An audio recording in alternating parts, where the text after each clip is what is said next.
প্রিয় বন্ধুরা, আজকে আপনাদের দেখাবো এমন একটি প্রতিষ্ঠান যার স্থাপনায় আছে শৈল্পিক বৈশিষ্ট্য ও প্রাকৃতিক পরিবেশ অত্যন্ত মনোরম। আমরা এখন প্রতিষ্ঠানটির মূল ফটকের সামনে দাঁড়িয়ে আছি। আপনারা এতক্ষণে নিশ্চয়ই বুঝে গেছেন যে আমি তারাকান্দা উপজেলা স্বাস্থ্য কমপ্লেক্সের কথা বলছি। এই তারাকান্দা বাসস্ট্যান্ড হইতে 1 কিলোমিটার উত্তরে ময়মনসিংহ শেরপুর হাইওয়ে রোডের পাশে অবস্থিত। এটি প্রতিষ্ঠানটির মূল ভবন। আমি এখন ধীরে ধীরে আপনাদেরকে পুরা হাসপাতালের অবকাঠামো এবং প্রাকৃতিক পরিবেশ দেখাবো।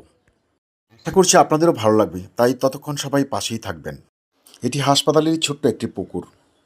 এখন আমি আপনাদের নিয়ে যাব প্রতিষ্ঠানটির আবাসিক এলাকায়। আবাসিক এলাকার ভবনের শৈল্পিক বৈশিষ্ট্য এবং প্রাকৃতিক পরিবেশ আরও মনোরম। ওই সামনেই যে একতলাটা দেখতে পাচ্ছেন, এটা হচ্ছে ইউএসএন এপিও মহোদয়ের বাসভবন।